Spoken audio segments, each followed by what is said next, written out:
everybody. Welcome aboard to another episode of the Enough to Keep It Going weekly gaming podcast, your place for deep intellectual opinions on video games as an industry, as an art form, in elements of design, and in terms of social impact and dynamic.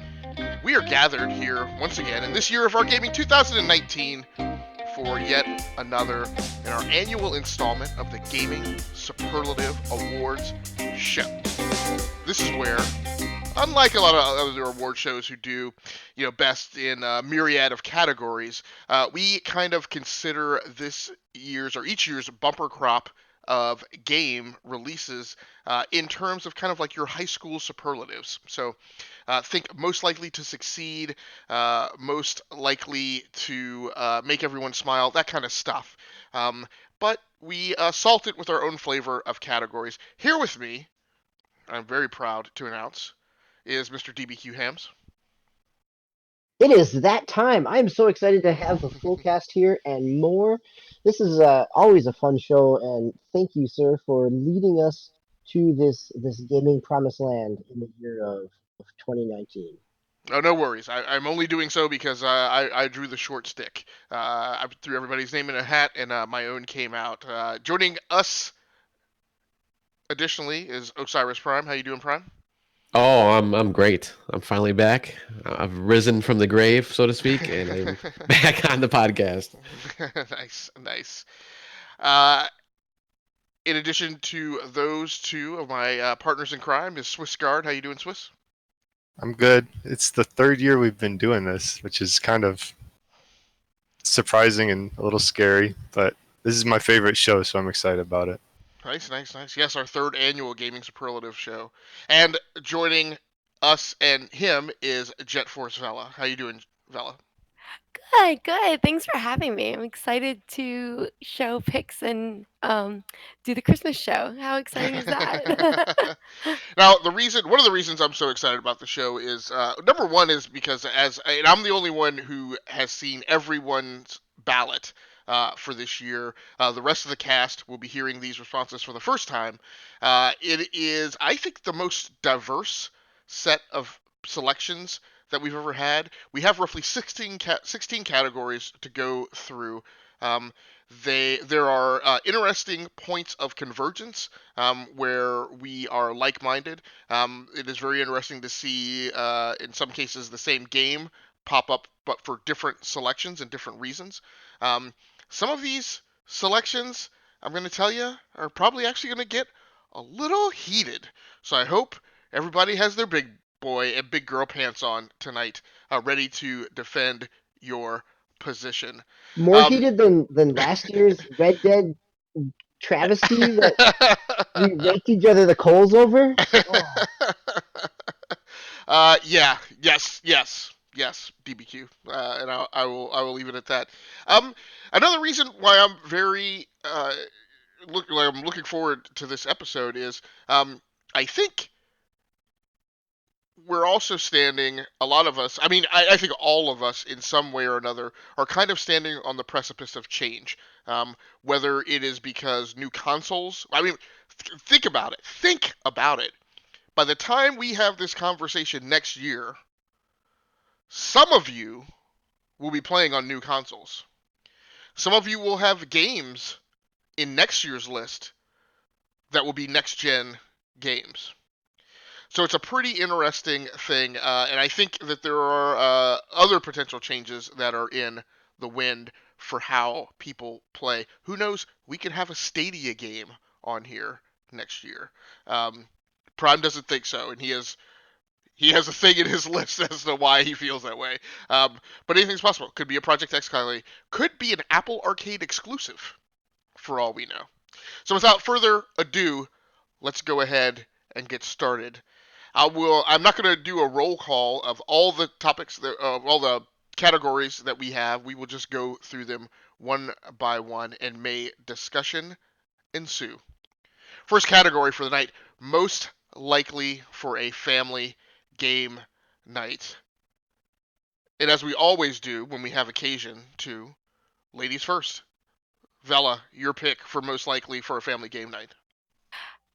Shadowkeep. We've been playing a lot of Shadowkeep, and so I feel like that would be something that I really got into the story and everything. So we're excited that that's happening now in our family. So now, when you answered the question, most likely for a family game nights for you guys is just the two of you then at this point, or No, I mean, how did you make this choice versus a choice that would have included more than you and Swiss? I think we do involve our older kids in Shadowkeep. So they're like they can choose like their characters too. So they play together and then me and Swiss play together. But then we can kind of like um this happened to me. You might want to watch out for that when we go through it all. And so the older guys are definitely into it. Oh, we do have a 5-year-old that's kind of into it. He wastes a lot of bullets. So it's like I feel like fighting aliens is okay for a 5-year-old. It's not too scary. It does verge on a little scary for him. He does run out a little freaked out sometimes. Like, dude, it's just a game. It's okay. But Gotcha. yeah, that's kind of like where we've come to it, where like we can all just kind of go for it. I think Zelda last year was our big family game night, and I know it's Right. like kind of you play by yourself, but you can talk about it. That's why I think it's um, kind of hit the category that Yeah. way. Yes, it's the old couch co-op. Like when I die, I pass the controller on to the next person, right? Yes, yes, that happens a lot around here. It does. It's probably why we have the cough, like the dreaded cough. Like everybody's been just passing the controllers around, and that's the first thing that gets Lysoled when we're done. It's like Lysol the controllers, we're done. Like, but there's definitely been a fun game to kind of get into and explore around with the guys. Okay. I Very love that cool. idea of you guys like comparing notes in terms of what build are you using, or how do you like the fusion rifle versus a sidearm, or in Shadowkeep, right, the story aspects of some of the creepy ghost stuff, or the pyramid reveal, and trying to explain what that actually means. And you know I- I'm just picturing you guys around the dinner table having Shadowkeep conversations about Destiny lore. It just It makes does happen. makes my inner guardian very excited. So Well, my son likes to watch a YouTube video. So for a while, he was giving us hunter tips, but nobody else Ooh. plays hunter, so nobody cared. So But I should mention at this point in the show, and I should have mentioned in the opening, one of the big changes for us this year for this third annual show is this is the first year that we have been very very open and accepting and all kind of agreed in the scrimmage that went on before we settled on the show structure, that this would be the year that games as a service and recurring games and living games would basically compete equally with new releases. In past years, we have requested, amongst ourselves to kind of tamp that down and keep it to kind of a minimum, having previously not really regarded those games as being equivalent to a new release. However, this is the year, and I mean this is one of the things that I talk about the changing landscape that I think will pervade even more strongly into next year. This is the year where essentially these games as a service, these living games, continuing games, competed equally with new releases in the category. And yes, while Shadowkeep was specifically a DLC drop for this year, the reality is Destiny 2 is help me out, a 2017 release game. All right, so this is again for us in our structure, this is pretty unusual that we would have a game in the running for these different categories that was released 2 years prior. I'm next up in the rotation. Actually, my personal situation is we don't have family video game nights. Um, there are occasions where there are video game afternoons sometimes, or are parts of morning routine.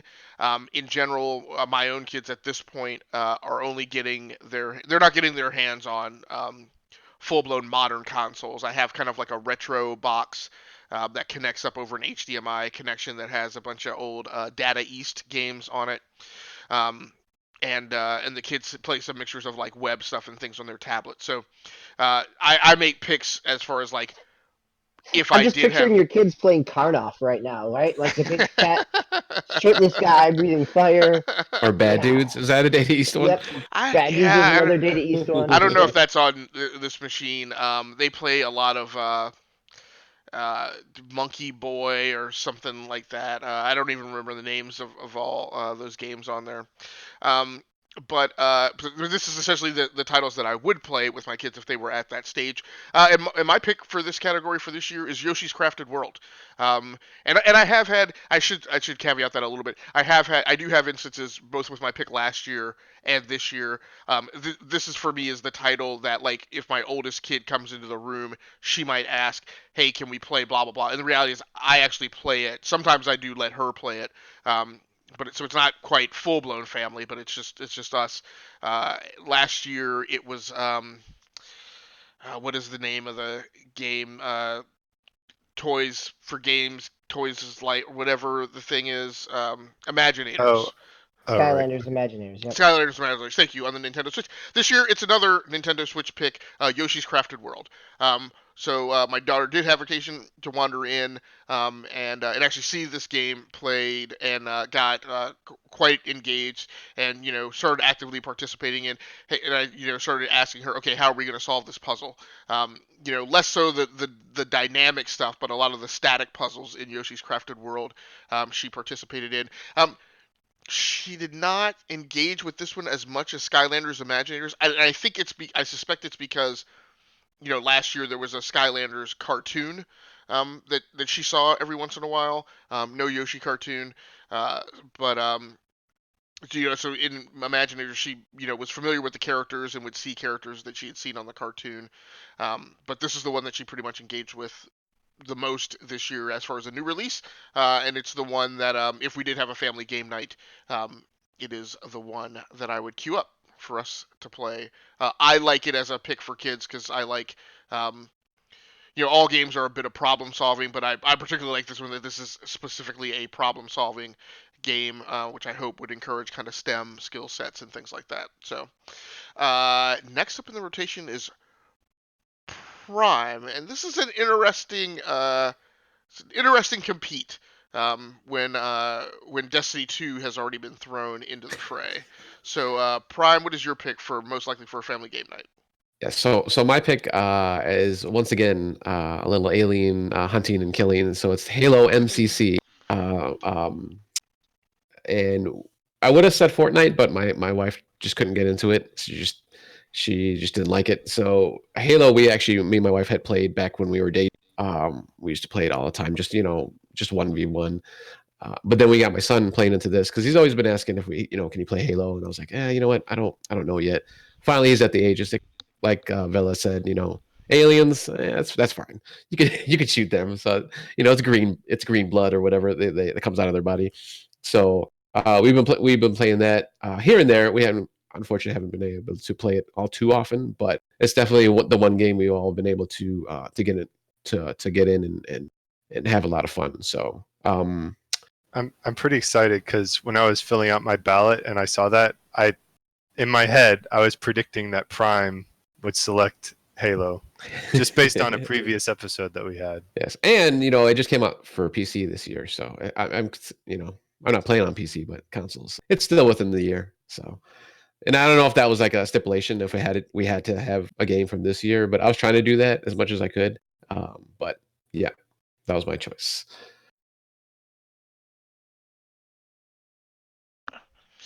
Yeah, we'll probably kibitz about that on a few of you have some selections that may not quite fit the rule of being a 2019 release, but we again when you let games as a service into a fray, it maybe opens up the pores a little bit for some different selections. So Yeah.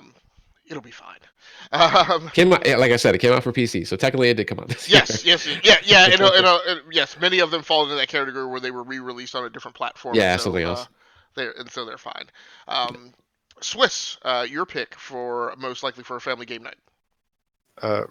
I'll go real quick because we already kind of covered it, but I also did Destiny 2 Shadowkeep. Like you said, there's a lot of games that my family has played, like on the couch, and they're usually Nintendo.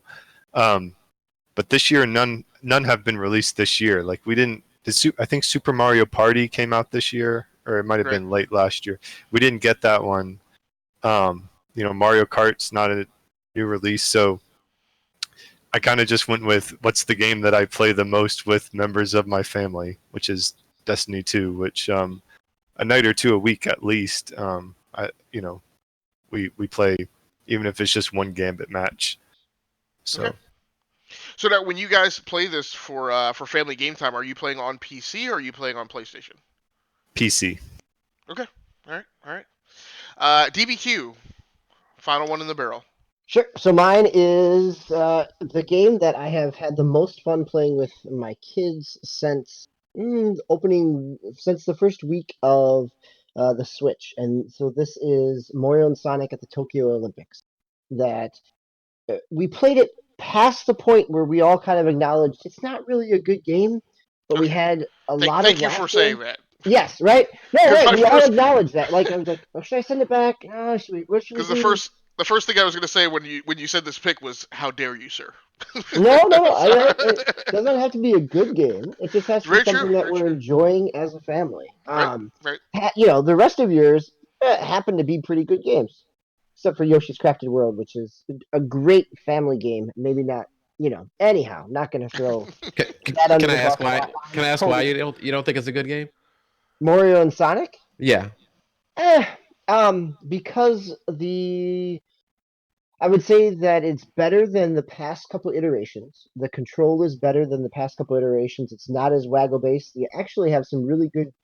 They give you control scheme options for every single event, so you can just play with buttons, Right. which actually makes it kind of fun. We did kind of challenge ourselves and stupidly play with motion control just to see how bad some of it was, right? So some of this was like Mystery Science Theater, the video game, is that we had a lot of fun kind of laughing at the horses that didn't steer right. But we also had some really intense rugby battles, playing actual games in there, or like Sprint in the 8-bit, versions where you're just tapping on a button as fast as you can. There's a lot of fun to be had. I don't know that it's a really strong game as an overall package, but as a family game, it was a ton of fun, and we laughed a lot, cheered each other on, had some really close battles in some of the games and matches as well.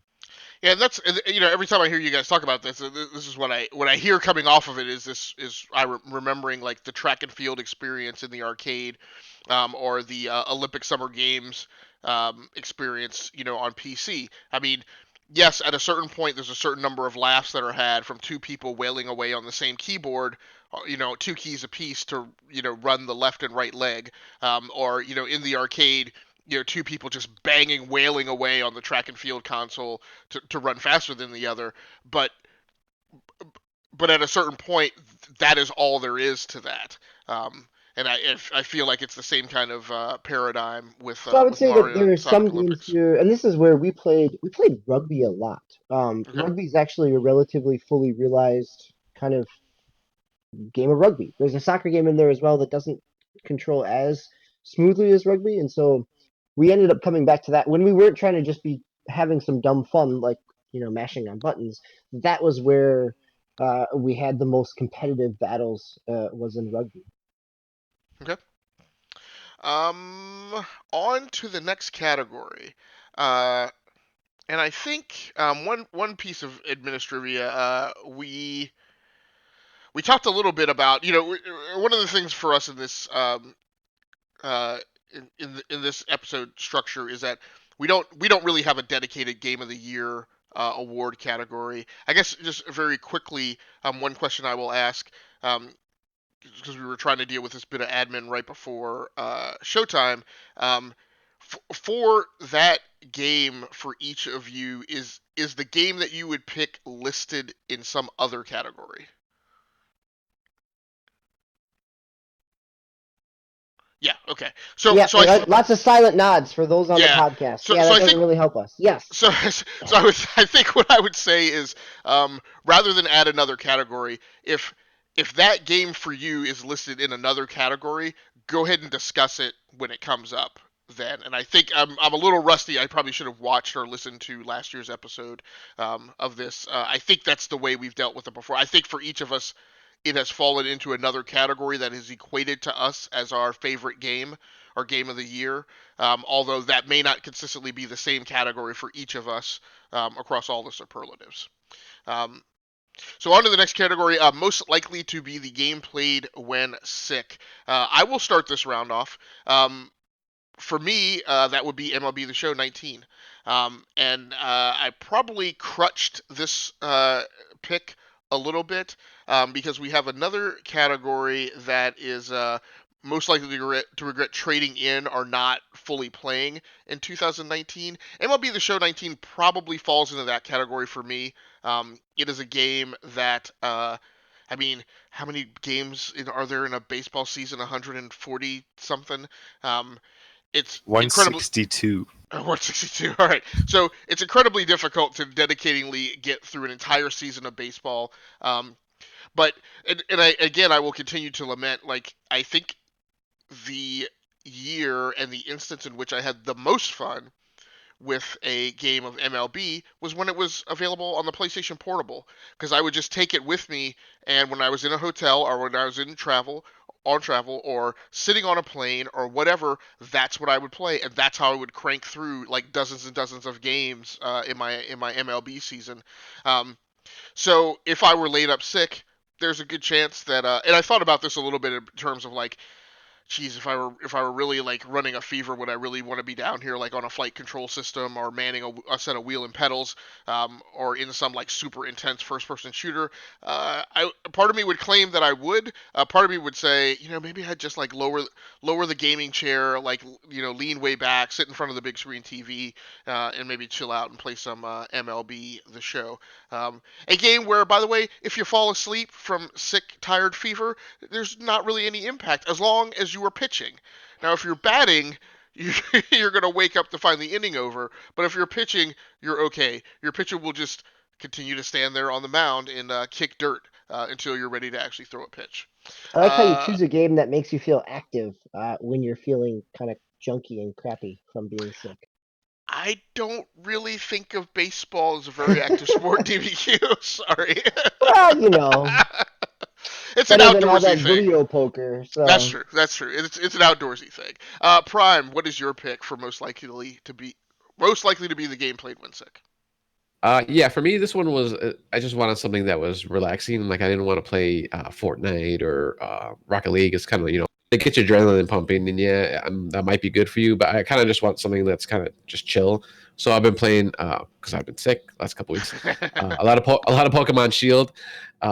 Just like I just got to like the first town in that game. Yeah, I've been playing it I think like 10 hours now, or a little bit over 10 hours. I haven't even beat the first gym leader or anything like that. I just kind of chilling, just kind of like leveling up my guy or my Pokemon. I just hit the wild area too, which is kind of the open area that you can get into.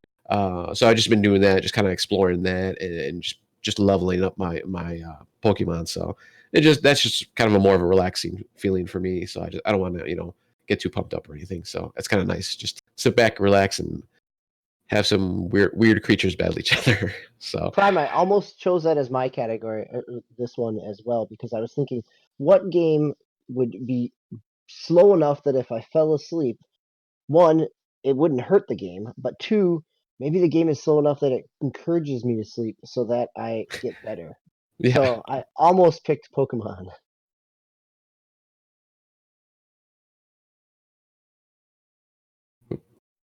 just trying to get back in. Keep hitting the button, Zeus, or I guess please. He's trying. I hate this Phil- thing. There we go. Swiss, man, there are times I don't get you. Explain this to me. Your most likely game to be played when sick, because I don't get it.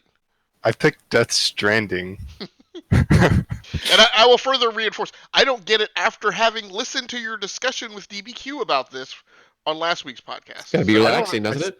I still don't understand why I'm on like an island with this game. But No. It's not because of its quality or its gameplay. It's because it seems like this is a game that, with like as punishing and brutal as it can be, in its demand for precision, that you would need to be like wide awake and fully in command of all your faculties in order to play well. Well, first off, there's a good part of where you can just like, what do you really like to do in sick? Most of the time you're watching Netflix, and there's a lot of cinema in Death Stranding. Okay. So there's that nicety. But um, I try to avoid as much as I can. I try to pick games that I've actually played for these. So I could Yeah. have thought about picking Pokemon, but um, with this one, it's like there are vast stretches where you're just kind of wandering through the post-apocalyptic wilderness, and like, okay, I might pick up a few of these packages and bring them back to Central Knot City or whatever. And that, for the games that I played this year, that's one of the most chill experiences, I guess you could Okay. say. Like I can just zone in and just be like, all right, I'm just kind of moving my character and making sure he doesn't fall over. Um, as long as you stick to certain areas, I guess, like it won't be too tense. Okay. And that's pretty much why I did that. I was trying to find that I had difficulty, like a lot of the categories for me this year. I could have picked like 3 or 4 games Yeah. for each one. So Yeah. it's kind of like, okay, how do I want to make sure that not all of them are this or not all of them are that? And then this one just kind of fell into the sick category. So Okay. And just for the listeners, just I don't want anybody thinking that we are like the Motion Picture Academy. I think all of our picks are games that we played, with some rare exception where there are specifically categories that are more news cycle oriented. 99.9% of the games that we pick for these categories are based on our gameplay experience. So, again, we are not like the Academy who, doesn't watch 90% of the movies that we actually nominate for motion picture of the year or any other given category. 90% is perhaps a tad high. That's a little bitterness uh, shining through there. Um, DBQ, I am going to challenge you a little bit on your pick for this category, and ask you to rationalize and justify for us that this is not that you're not guilty of the recency principle with this one. Hmm. So I Oh would no, I'm sorry. say No. I redacted. I take that back. This is Outer Worlds. Flipping A. yes. Like if we're going to talk about this in the 2019 Yes. So this year in is review, Outer well, Worlds. it does count for recent, right? This is Obsidian's Outer Worlds. Is that what But you're? yes, but not as recent as your last Pix Plays assignment, which No. Nope. which would have been highly impressionist. Yes, which would have been Outer Wilds Yes. from June. This is Outer Worlds from October. This is Obsidian. So this is. I chose this because last year, well, this year actually, I got sick this spring, and I spent uh, 50 hours playing Assassin's Creed Odyssey. Spring break was me being homesick and sitting in front of the ancient Greece. Um, but why I added this is that experience showed me that when I'm sick, what I really want to do is just kind of lose myself in another world, another environment, and so Outer Worlds does that, right? It does not have to be played as the fastest paced game. That there's a lot of kind of downtime in between some exploration and some combat, but it does have some immersive characters and a lot of build kind of world building pieces there. So that's why I chose Outer Worlds from Obsidian. Now, were you at any point impacted by this bug of like your companion climbing up ladders until they got to a height where they just died? No, not yet.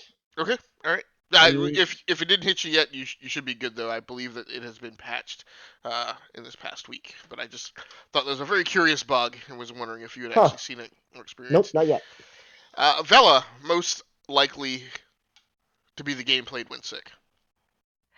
Um, I chose Link's Awakening, the new Zelda, well, the old remake Zelda, because I've been sick in a different kind of way. I had a baby, so I could have a lot of different kind of gameplay. Like I still had all my faculties, I guess, a little drugged, but not too bad. So I could sit and be with the baby still and play Zelda, and it was great. It was, it reminds me a lot like the first Zelda that I played with my son a couple years ago. So it was nice to have a new Zelda to play while, while I was recovering from having her. So it was neat. It was a good game. So, just before we move on to the next category, one thing that I noticed, I guess maybe so.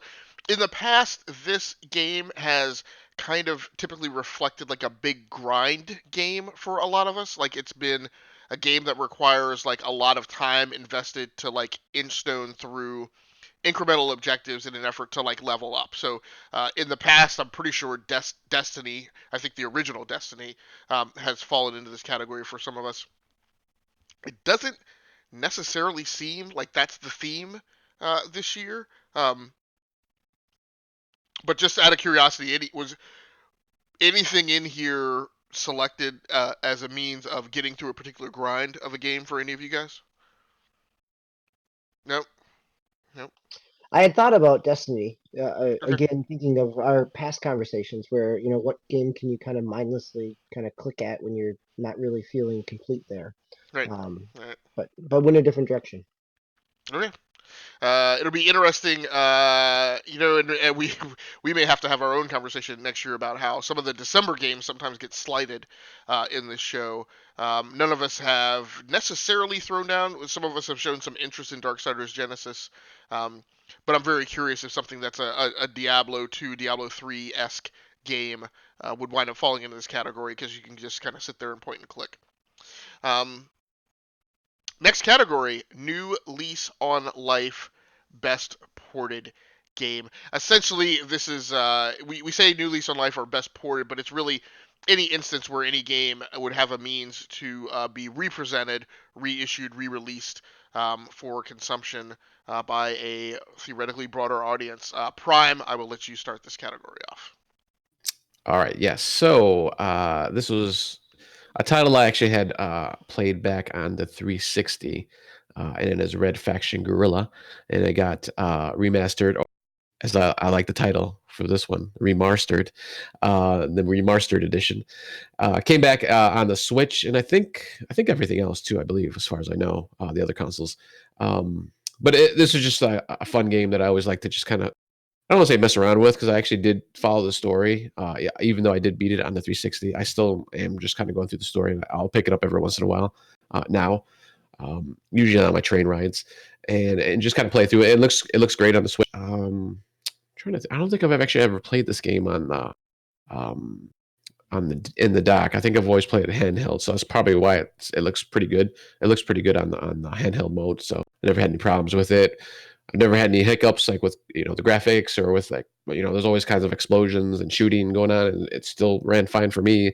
I know some people said they had problems with that, but I never saw that. But yeah, I really love this game, and I really wish the multiplayer community came back to it, because I can never find a game when I try to go to the multiplayer, so I'm always just playing single. But I still have fun with it, so that was my pick.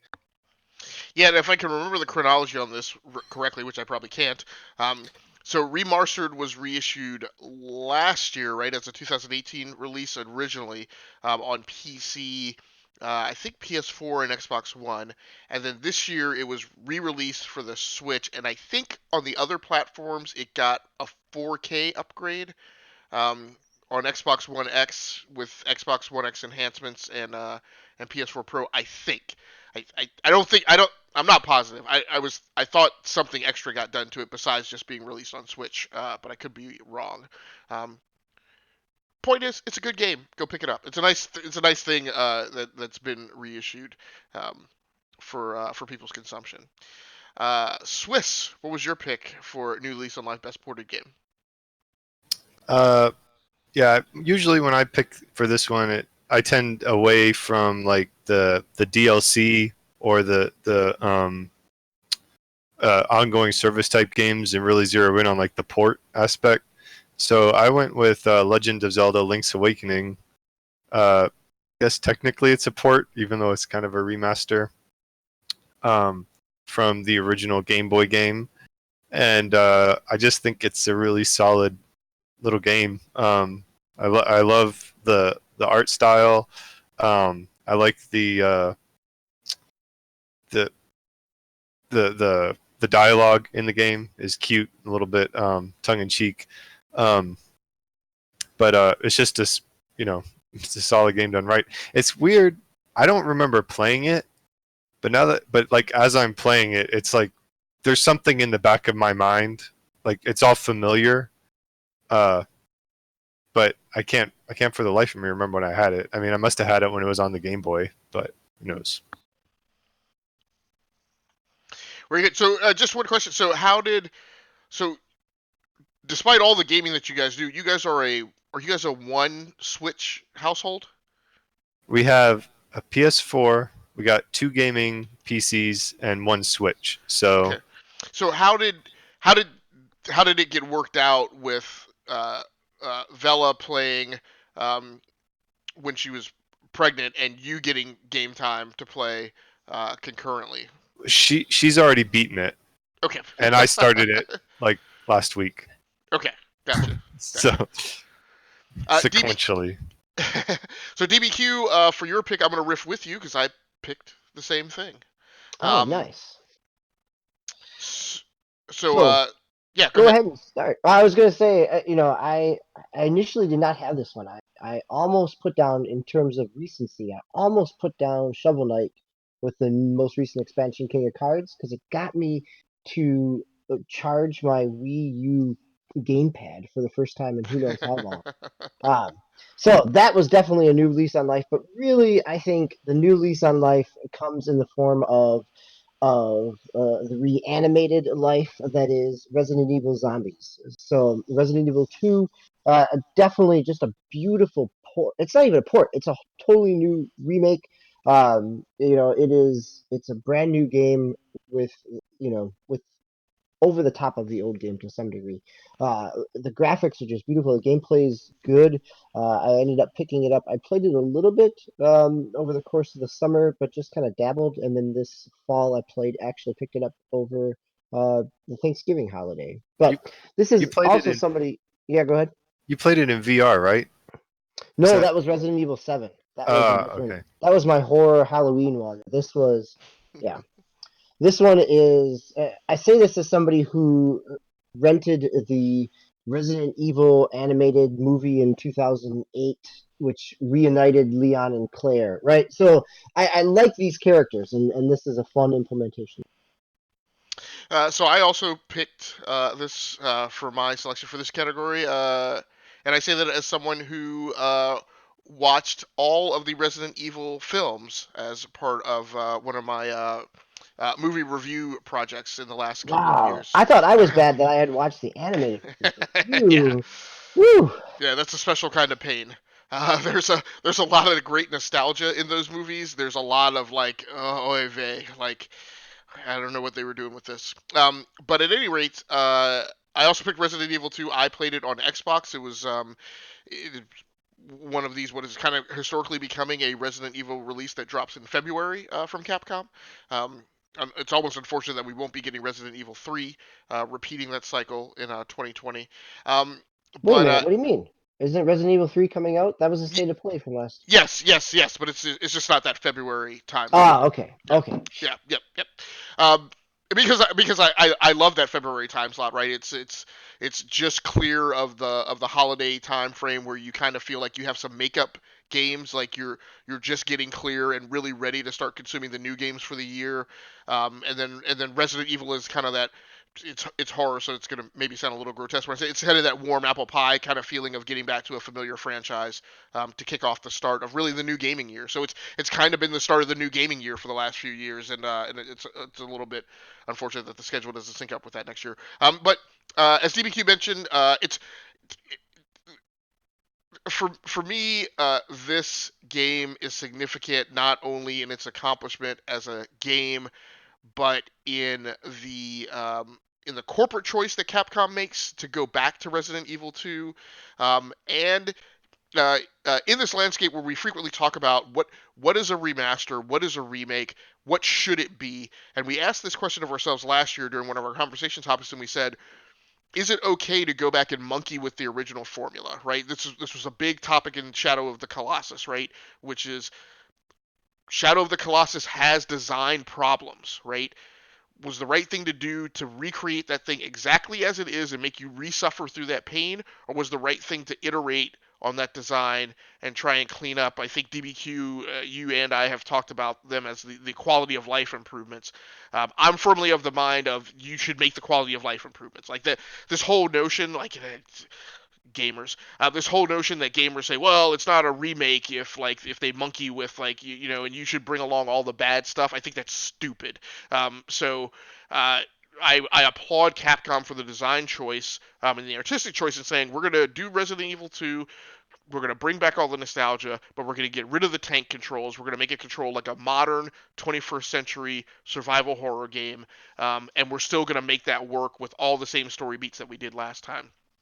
Um, It's there was, yeah, go ahead, Swiss. sorry. It's going to be interesting moving forward with like Final Fantasy VII remake. We're going to have this conversation again, I think.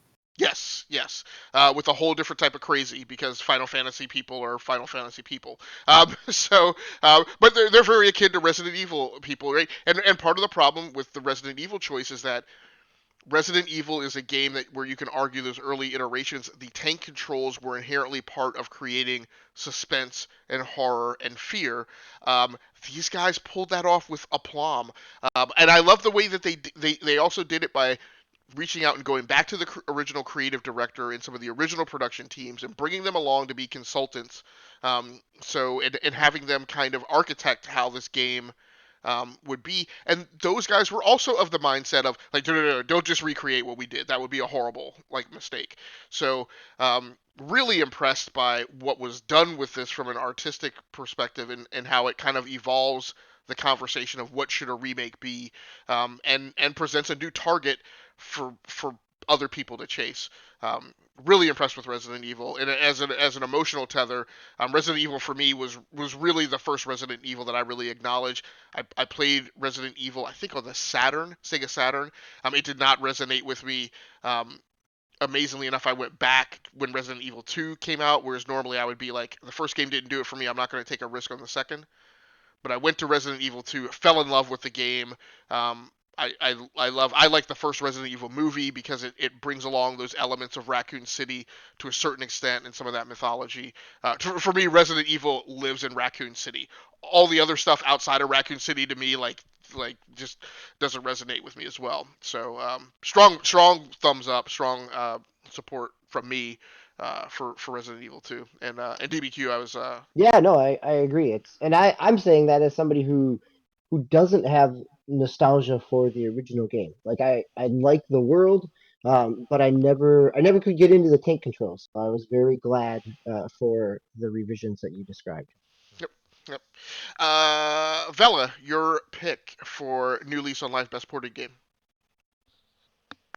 Um, I picked Captain Toad's Treasure Tracker, the DLC, because I love that game. It's just a really cute game, and I enjoyed the DLC a lot. Like, to get through all the little puzzles and stuff, it was great for a little game to play. So that's my new my new lease on life.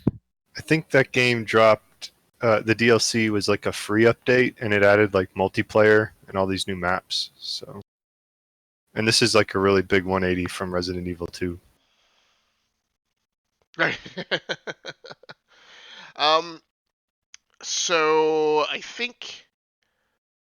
So Prime, you let off the last category, right? So Swiss, this is one of these things that is gonna be very interesting, because I think this is our first bits and pieces of controversy and potential things that we have to work out amongst ourselves and resolve conflict. Uh, this next category was a category that was born out of the Battlefront 2 debacle from a couple of years ago. The Wretched Hive of Scum and Villainy Award / game most emblematic of sleazy business practices. And Swiss, I will let you lead this one off. I guess I had 3 games or 3 events that popped into my head. Uh, the first was like the Blizzard controversy, like a month or so back, which I think on the podcast, like I said, I didn't like how they handled it, but you know, I understand their position of uh, not wanting people to pontificate, like use that as a platform. But I felt like they handled it really poorly. And then there's like the whole Randy Pitchford saga with like all the weird crap that he would do with Borderlands 3 and the voice actor, the guy that did Claptrap, and there was like all the Twitter back and forth. And but then with Blizzard, it's like I think they were foolish when they did the media with Gearbox as like it's just Randy Pitchford being an idiot. And so I went with one to try to focus on actual like game development. And so I went with EA. So if you remember back after Anthem kind of bombed, there's like all these leaks, and Kotaku had that big story about like the crazy development cycle and how they were kind of planning one type of game, and then like EA would like jet in and they review the game and they'd be like, oh, we don't like this, we don't, and they like basically be reinventing the game like on the fly. So it was like a crazy. I mean, most game development cycles are crazy, but there was a lot of like just questionable like corporate meddling, I think, and it kind of brought Anthem down. So I decided to go the one that's the most game centric that I recalled from the year, which was EA for EA and BioWare for how they handled Anthem development. So this is a point, a topic that I disagree with you on. Not entirely. I mean, there's the Jason Schreier article, which you and I both work in the field, which I just disagree with certain elements of the article and how it was pulled together. Um, but in general, and part of this at my age may also be me remembering different aspects of the article. So what I remember was that this was mostly BioWare management, not as much EA. And uh, to me, a lot of the article and a lot of the discussion, before and after and in and around the event was about the opinion of developers who were not full-time employees, who maybe had since left BioWare, disagreeing with certain elements. Now, again, there are pieces of it that I was fine with if that's the case, but there are a couple pieces where I'm just not universally buying into the concept that the use of the Frostbite engine is inherently bad, and that can't work, and that because that's the EA choice, that means its applicability to any game development is heavy-handed and forced and shouldn't be done. There are other there are other publishers that use a common engine. I can't remember. If it may be Ubisoft, um, but one of the other big publishers uses a common engine, and you don't hear all this wailing and gnashing of teeth. Now that may be because of its technical aspects. I also believe though that having been in corporations that do that, it can be mismanaged, right? Like you have to funnel R&D to it. You have to give other development studios and branches a voice. They have to be participants in the roadmap. That team has to roll out and provide features and tools that help not just them, but help some of the teams that are being forced to use the technology. So there's a way to come around it. But in general, part of my big problem with the Jason Schreier article, I just felt there were elements that were vilified that I don't think are bad just in their inherent nature. They might be bad because they're being applied and they're being misused or mishandled. But like I said, the Frostbite engine and some of the other things. And then in the aftermath, my big thing was I didn't agree with EA and BioWare coming back and being conciliatory to the public and trying to be more open and transparent. Um, and I think you and I talked about that. My thing is customers don't get a say in how I run or manage my product development, right? So particularly when those people are laymen and don't understand like how software is put together. So, um, I'm not by any means saying that you're wrong. I'm saying that you and I have different perspectives on this. Um, and uh, and Yeah, I don't necessarily disagree with like a lot of what you said. For me, when I was reading the article, it was just like there was no vision for the game. Yeah, That's like the lightest way to put it. And it was just like I think before we even, I'll be honest, before we were even talking about when we were preparing the show, like this was the one category that I pitched that we could like skip this year because I wasn't super strong on anything, to be honest. But like for me, it was just like, you know what, this game was kind of like a cluster, and then it was revealed in a poor game, and yeah, so that's why I kind of zeroed in on it. There was no like I guess like with Battlefront 2 and everything, they've learned their lesson. Like I haven't heard any like torches and pitchforks Reddit, um, stories lately about loot boxes or whatever. It feels like uh, there's been less controversy, to be honest. yeah. Well, one thing that we could definitely agree on, BioWare, along with some other, I mean, I would throw Bethesda into this. I mean, they're not EA; they're a different thing. But BioWare is a brain trust that is in decline, from a previous heyday, um, and there clearly have to be reasons for that, um, and that's unfortunate. That's from an industry team that brought us Mass Effect, right? I mean, when Mass Effect 1 and 2 came out, there was an intense argument.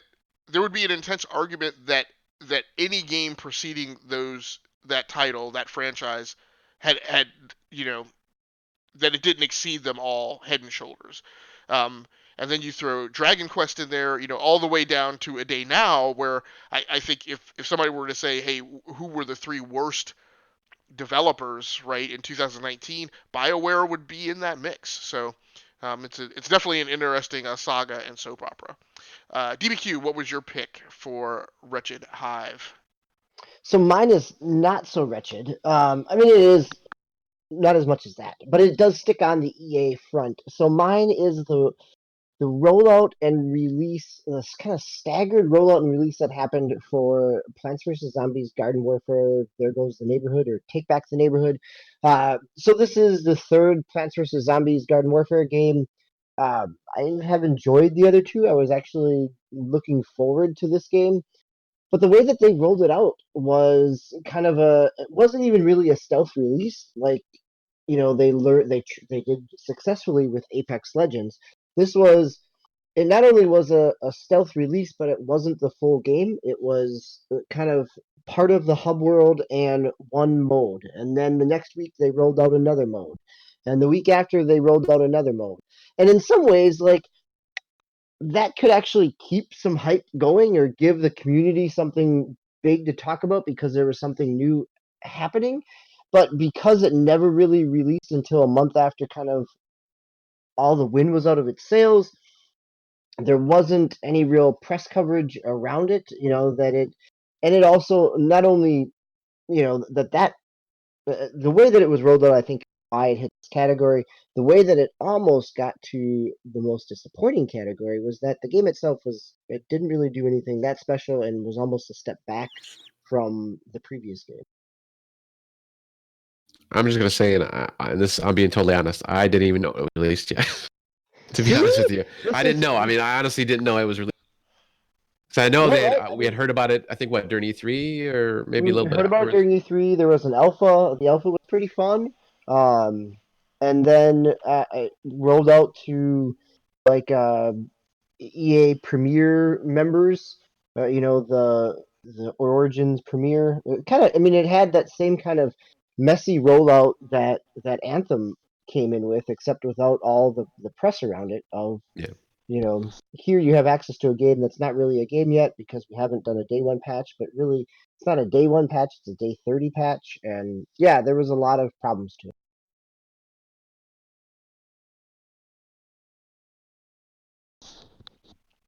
Okay. Vela, your pick for Wretched Hive. didn't realize it said scum. I was like, I don't know. I put Blizzard because that's really the only controversy that I knew about, and I didn't really like the way it all panned out. But that was, yeah. There's not really much that Wretched Hive scum is a little, I guess, heavy, but yeah, it wasn't. I don't know. Just that's the one that I knew about the most. So Yeah, don't feel bad about that. I think that's a very strong one for this it's category. I mean, but I want to ask because before we head into the final pick in this category, because I think Prime laid off of this one. Um, I just want to be clear. So it sounds to me, Swiss and Vela, your picks for this category are kind of soft. Like you wouldn't necessarily like burn these two companies at the stake. But it's more it was a negative thing that you were aware of in a field of several negative things. It was just as good as any other, right? It's not. I mean, the the what I want to call it, the controversy that spawned this category, Battlefront 2, we were up in arms the year. I mean, it created a new category, right? We were up in arms, all of us, about Battlefront 2 and the That travesty that was. I think that's fair. I didn't have a very strong. I could have argued for, like I said, Randy Pitchford, or like the BioWare development with EA, or Blizzard. I could have argued any of them, but as I said before, like I actually pitched to skip this category this year because I wasn't very strong on it. Right. And Vela, your pick is kind of a softish pick too, right? There's some forgiveness in your heart for for Blizzard. Blizzard. Yeah, Okay. yeah, I can see it like both ways. It's just like, come on. But I was like, no, I didn't realize it was like this category was so harsh. Like what happened was Swiss was like, we were eating breakfast and he's like, what game would you pick for this? And what game would you pick for that? But he didn't use Wretched Hide Scum. And, and so I didn't know what I was getting into with that category, I guess. So I wanted to pull that data point before I lay out my pick, because I am the opposite. I am very strong and emphatic. This is a year that I would just as soon have had the rest of the world not be gamers, and I have gotten more and more frustrated with the people who are falling into that category as time has gone on. My pick for this category is us, is gamers, and this whole propensity this year to review bomb games on Reddit and Metacritic and Steam, because gamers are pissed off because the game got exclusively taken up by Epic, or gamers are torqued off that this one thing or that one thing happened that they decided that was the thing they were going to be angry about that day. Like, and not to get up on too much of a soapbox, but there are plenty of political things and moral things for gamers to get their undergarments all twisted in a bunch about for this community, if you can even call it that, to get as irate and bent out of shape about some of the idiotic things that we get bent out of shape about, and to then take it out on the people who are creating the things that we claim that we love. That to me is just completely unacceptable. Like, of all the things that all the companies did and all the corporations did this year, none of them were as badly behaved, in my opinion, as the consumers. This has been, it's worse than, Gamergate or whatever, I feel like. And because to me, Gamergate was a very specific thing in a very isolated time. You could put a box around the people who were involved in it and where it took place. This is an evil that is seeping into kind of the very fiber of the social beast that is the gaming community, and to me, it's just flat out unacceptable. And I talk about review bombing, but it extends to like the death threats and just the unnecessary vitriolic behavior towards developers in forums for a game as a service that you're putting thousands of hours into, right? And I get that like some of the Apex developers, some of the Respawn people maybe didn't respond, as well as they could have, but in a lot of cases that were after, like, look, you poke me in the eye enough in a public space, and eventually I'm going to come out of the corner swinging. And then, like I said, talking about people's families and about like I tell you what, if it were me and you ever said my kid's name ever came out of your mouth, right, or suggestion of something about my kids, like it would just be over. Like any notion of civility goes out the window. So um, I don't, and unfortunately this is a Schrodinger's cat that's out of the box in my opinion. I don't know how to put it back in. I don't know how to make it better. The only thing I could say is like the good gamers have to start policing this amongst themselves. I see a lot of it in the Star Citizen community, and that's good. I think I see a lot of like people start being toxic towards the developers, and they're just immediately like, you can be angry, you can express your disappointment, but you can't like call names and death threats and like behave, like a cretin, in these places. So that's my pick for most wretched hive of scum and villainy. See, and I think Yeah, that's go ahead. I mean, thank you for standing on the soapbox and saying that. I think saying that is really important. I think that the review bombing pieces that happen over, as you're saying, over personal or potentially petty or political reasons or things that often don't have anything to do with the game, uh, is a terrible community degradation. Um, I, I didn't really think of it for this category because I always think of this category as more the industry. But you're right. I'm glad that you framed it that way because it's a good chance to make that point. So thanks. Yeah, it's definitely a cheat. I took this as my one opportunity to paint outside the lines on this one, as you all also I frequently think do. I kind of like that. I had forgotten kind of about that controversy um, with the Apex folks, but it feels like it's not just restricted to gaming. I mean, it's just like social media in general. You know, uh, I agree. I guess my concern about gamers is, I guess my feeling, and I may not be right, when I think about movies, right? Because for instance, I follow Gary Whitta on Twitter, and people will say like just unnecessary stuff about like Rogue One, right? Because they didn't like it.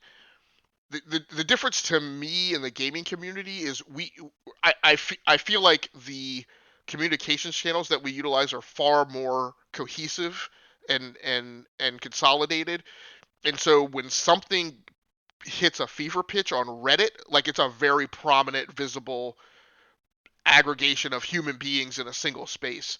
And I feel like a lot of heat gets generated around that thing. So, and I also feel like there's much more of a dog pile mentality than there just is in entertainment. And maybe it's just longevity, or because movies have been around a long time. Like there's a bunch of people who don't like Zack Snyder, right, in his movies in Justice League, right.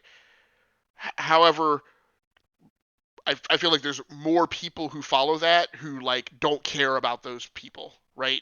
But I feel like we've seen things in the last year or two where like these groups of people get a say, and companies change decisions about what they're doing. Like I absolutely believe, from a software perspective, I feel very convinced that the design team that came up with the initial design doc for Apex never had any intention of that game having solo play. Like it was clearly architected to solely be focused on, we're gonna make people play as teams. This is about a cohesive 3-person troop, right? But but like you get a volume of things like the Mass Effect 3 ending change, things like that, and like nobody does that. Nobody. Can you imagine J.K. Rowling ever changing the end for a Harry Potter book because a bunch of fans said that they like that stuff doesn't happen. There's an element of it that I feel that's different in the gaming industry. Um, a okay. nexus between the two, and then we can go to the next one. They changed the character for Sonic the Hedgehog in the Sonic the Hedgehog movie. well, right, but who are the people who were complaining about it? Were Right, gamers, gamers that right? are like really serious about their Sonic the Hedgehog Right, authenticity. right, right. Yeah. Oh my gosh. Most disappointing game experience. DBQ. I will let you start this one off. Well, since I think Swiss already teed it up here with Anthem, I'm going to stick with Anthem. Again, as you said, Agasicles, BioWare is a studio potentially in decline, or it really needs to show some strength if they're going to come back to their once heights.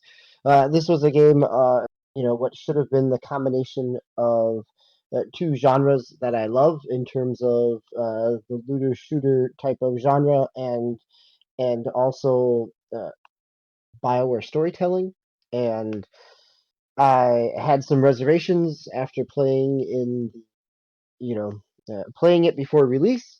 I had even stronger reservations after playing it in the quote unquote release 10-day prior to the actual release day when it was out on EA Access and EA Origin. Um, and the whole kind of controversy and press around that in terms of it's not actually the game yet, and we haven't, there's a day one patch that's still coming, but this is day one for people that have those services or that have paid for that experience. And so, yes, this was. I have even gone back to it multiple times as the show has documented. I've had a little bit of fun with it over the course of the year, but really just it is too easy to bounce off that it never becomes engaging enough. There's some of the disappointment in even just the first person perspective and the way that the character interactions occur at the fort. So yes, I mean in some ways it's easy to pick because it had the hype and crashed it hard. But I think it was disappointing because of all those things and more. So, Swiss and Vela, this was also your guys' pick for most disappointing game experience. Anything to add to DBQ's inputs?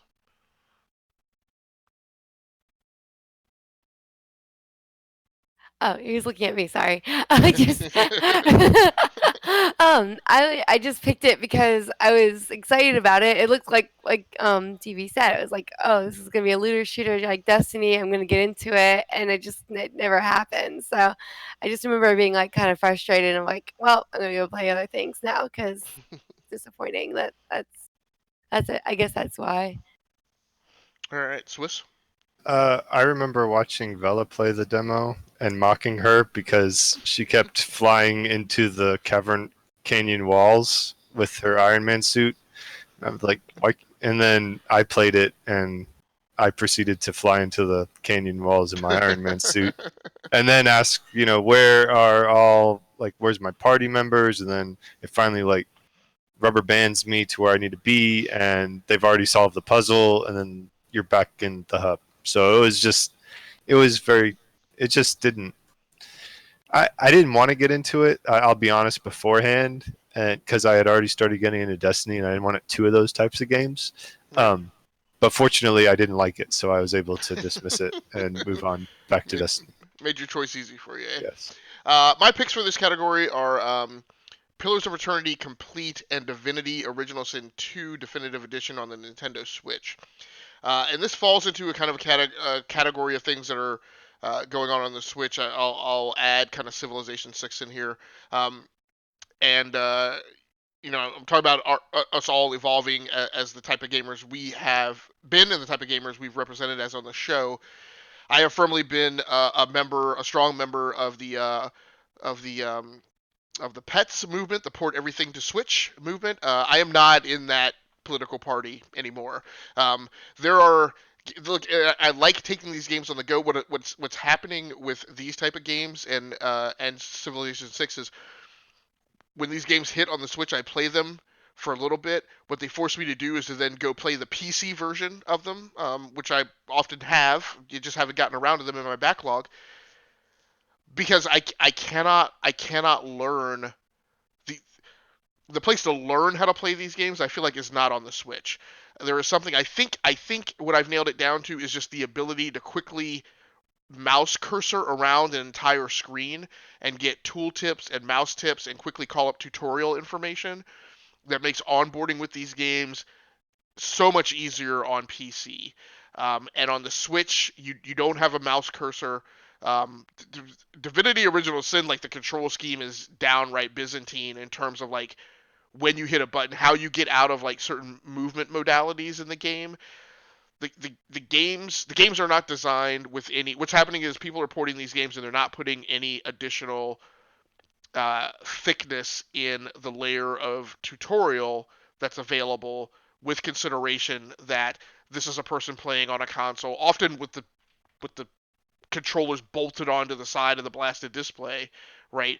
Who just don't have the ability to as quickly traverse around the screen as you do on PC, and it's causing those experiences to fall short.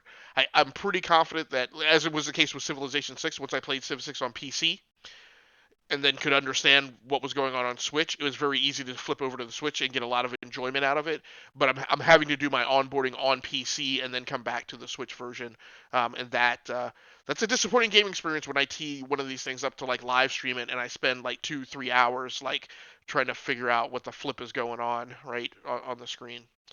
Prime, your pick for most disappointing gaming experience?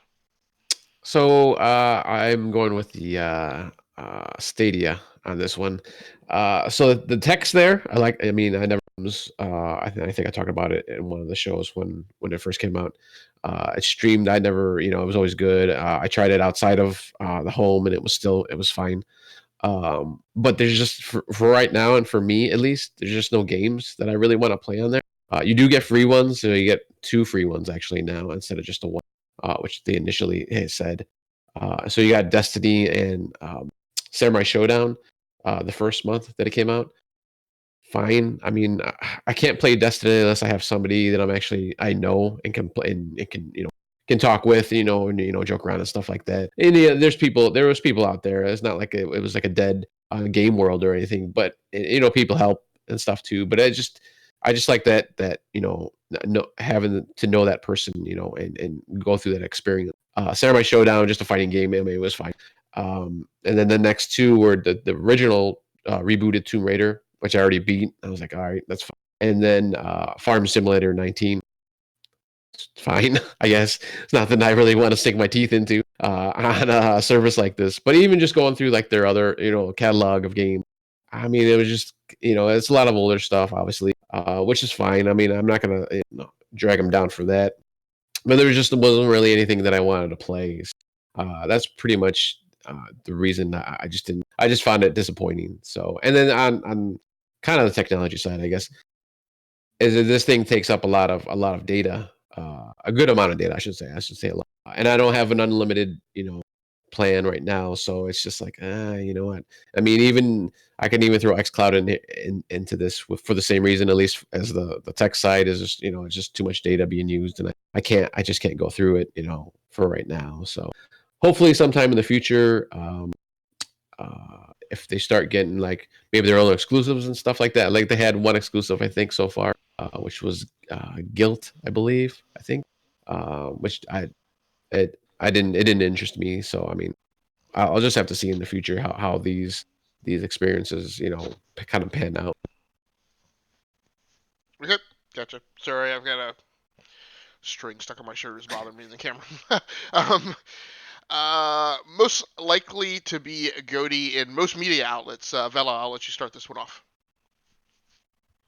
Um, I chose Call of Duty Modern Warfare just because I know Call of Duty games sell like hotcakes. I haven't like actually played the game or anything. I feel bad about that. But during our breakfast chat, Swiss was like, "What do you think would sell the most?" And I was like, "Well, is there a Call of Duty game out? Because that would be it." Well, and this is one of these categories that I mentioned for the night that is highly interesting to me because I will now reveal none of us picked. Wait, yeah, none of us picked the same game in this category, and I'm just flabbergasted that that's like statistically you would think that there would have been at least two people who picked the same. My own pick for this. I'm sorry, Vela. Did you have anything else that you want to add? No, I'm okay. Okay. My pick for this category, I said Death Stranding. I thought it was going to be like the art house pick that people will go after. I feel like the Kojima name just kind of like people feel like they have to give it to him. But also just because I think even from what I see, I think theatrically, this is the best story told this year from a cinematic experience. And so, a lot of the other games are good games at the things that they do. I don't know that I can say that they are the best that's ever been at the game that they can do, the thing that they do. But I feel like if there's any credit to be given for theatrical experience, I feel like Death Stranding, from what I've seen, I haven't played it, knocks that out of the park, better than anything that's come before. Prime, your pick for this category? Yes. So my pick was Sekiro: Shadows Die Twice. Obviously, it won the Game Awards for that. But I haven't really seen any other Game of the Year. I think except for IGN so far, and it was a different game, Control.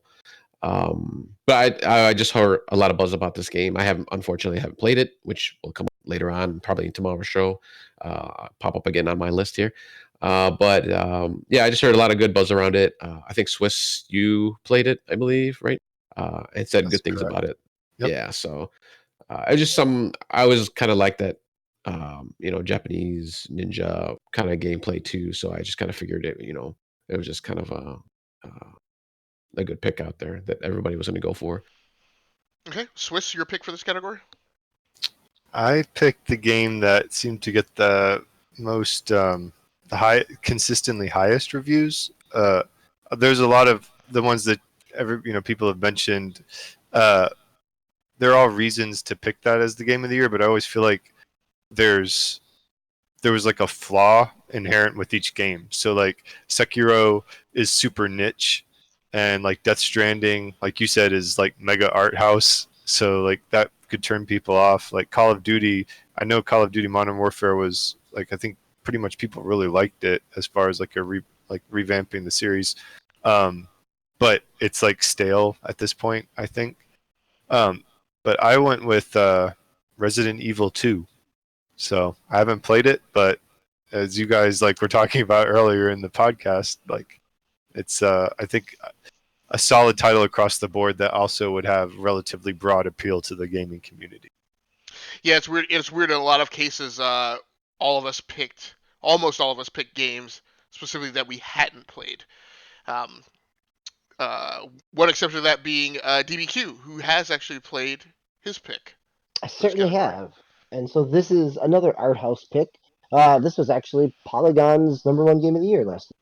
So that's not why I chose it. I chose it, actually wrote it down before then. The Outer Wild, or Outer Wilds. This is it. I talked about it on the podcast last week. Really an interesting game that does some cool kind of time loop stuff. There's a lot of story. There's a lot of really interesting and well done story here. Um, I think sometimes the mechanics stumble over themselves in terms of the actual gameplay, but I could see that because the story is unique and doing something a little different, that it could get recognized for that. Okay.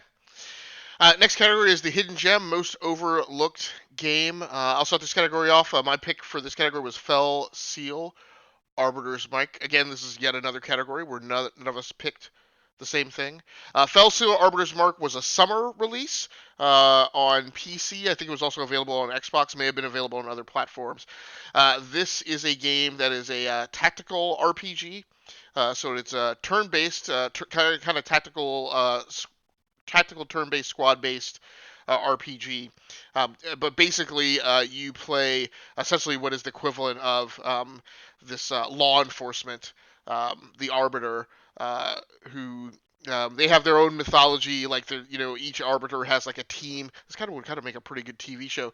Each Arbiter has like a team. One of them is typically somebody who's like an up and coming Arbiter who will eventually like take over. But then the rest of their repertoire is filled out with characters of like different skill sets. As you proceed through the campaign, you have the ability to recruit more and more agents onto your team um, of multiple different classes. There's like multi-factor classes, so like 2 or 3 different branches of development for each character. And then it has a pretty decent story wrapped around it as well. So um, I think I think that's one that I played and live streamed, but I think like it constantly slips out from um, the range of people's radars. Prime, your pick for this category? Yes, so this was something actually we all played. Oh, except for you, I guess at least. Which was Killer Queen Black on the Switch that just came out. I had a really fun time with this one. I'm thinking it might get just overlooked just because it's more of just an online or multiplayer type of game. I mean, I think they throw bots if you kind of jump in there by yourself or whatever, but eventually they're going to throw people in there too. And I think that might people might kind of just like, it's multiplayer. But it was a really fun game. I was really surprised, to be honest with you, and I really. Hopefully, we all can get on again soon. This was one that game almost made my family game night because we've played it as a family. It almost made Nice. one of my most fun. Yeah, it's a really solid experience. Mhm. Okay, very cool. Swiss, your pick for this category. I used it was released in a prior year, but there was a PC port this year loophole.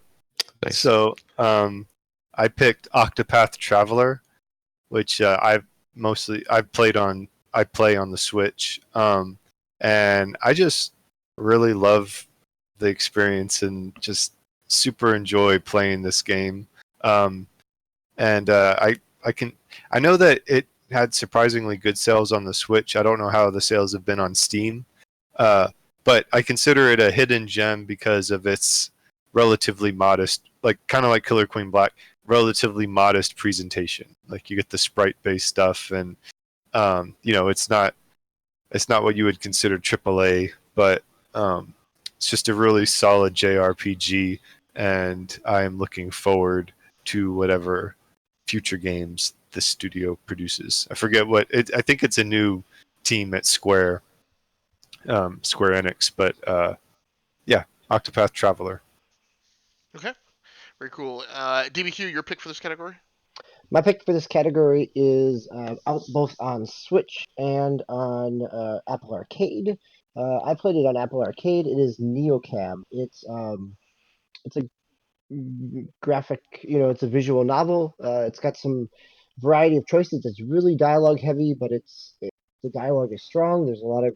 I found myself really connected to the characters. It played through it in a couple of hours total, maybe 5 or more, but it really sucked me in.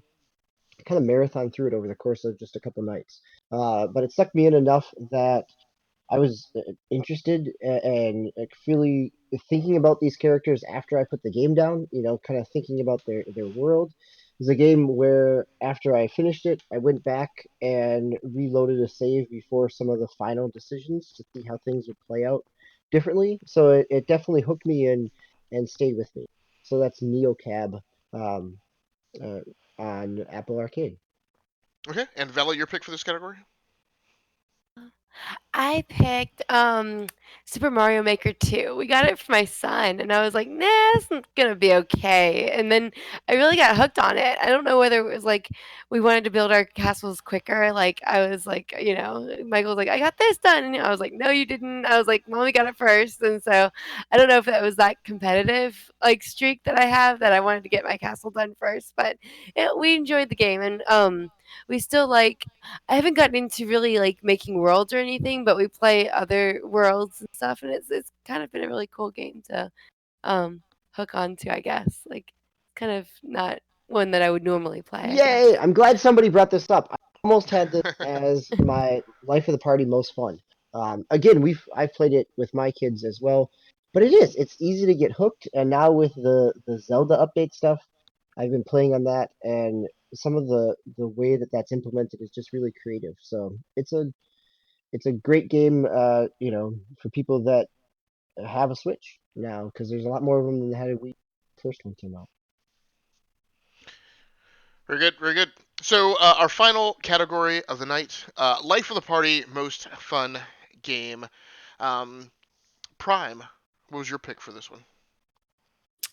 Yeah, so this one I might have cheated a little bit, but I put Rocket League, which obviously didn't come out this year, but it does get regular DLC and it revamps. They actually just revamped their loot box system, so now you get blueprints, kind of the same thing, but now you actually get to see what you're getting. Where before it was kind of just random. So you click on it and it actually tells you, hey, you're gonna get this wheel or you're gonna get this skin or something like that. It's actually pretty cool. And they're always having different. Like right now they have their I'll say holiday event going on right now, so you can get kind of this side currency that you can spend to get different holiday themed skins and wheels and all the other different kind of things you can get. So this is a game that I can always go to this game like in a pinch, or if if I have a few minutes, or if I have a few hours, even I'll just jump on here, and it's I always have fun playing this game. That was my pick for this year. Okay. Swiss, your pick for Life of the Party most fun game. This would probably, if we were pressed, would be my game of the year pick. Okay. And I picked Control, and it was hard because there's a way to view this category as like what's the most like in a similar way of family game night, like what's kind of the cheerful type game, and this game isn't exactly cheerful, but just having the telekinetic powers, and like it's just super fun for me to like sideswipe a dude with like a filing cabinet and then give him a headshot to finish him off in this like sci-fi setting. Like just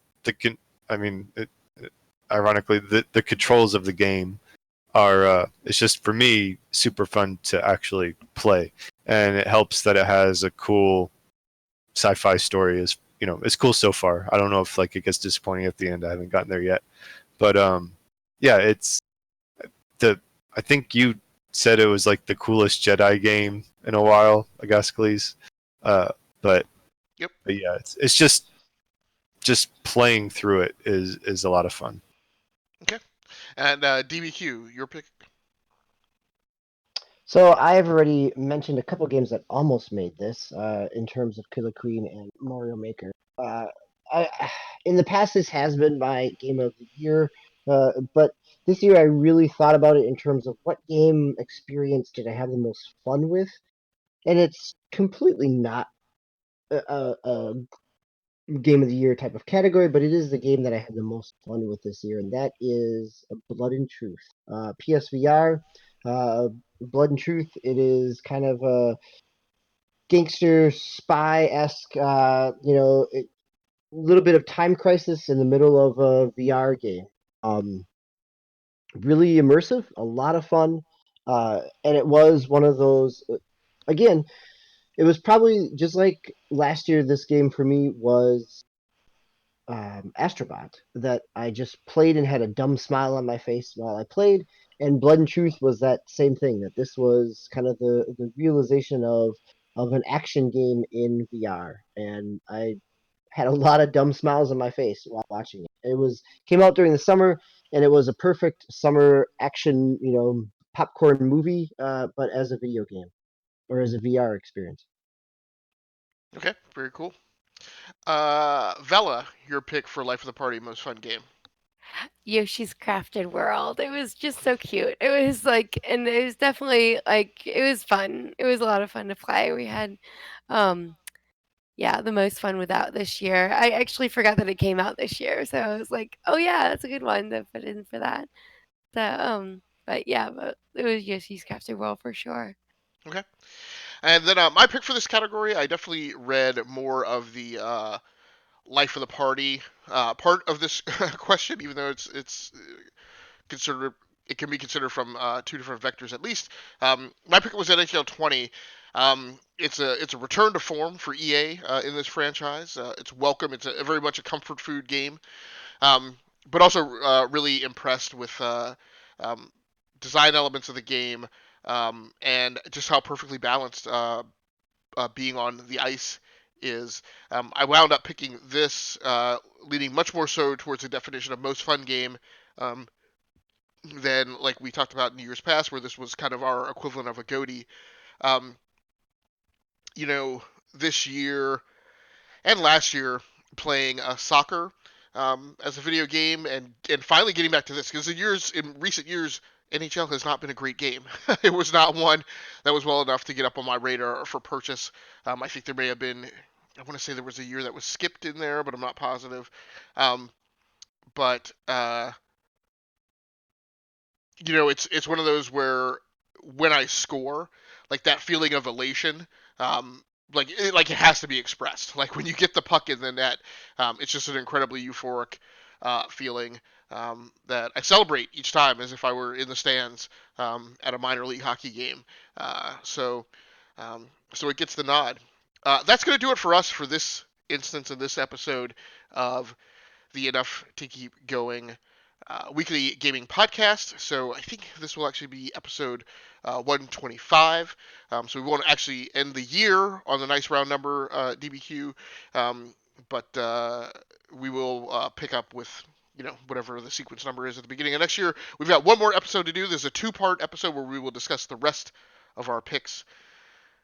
Until next time, take care of yourselves. Happy hunting. Stay safe out there. Play the games that you like, and come here to discuss with us the games that you love or despise. We talk about those things too. Until next time, good night, good luck, and good gaming. That's going to do it for us. We're out of here.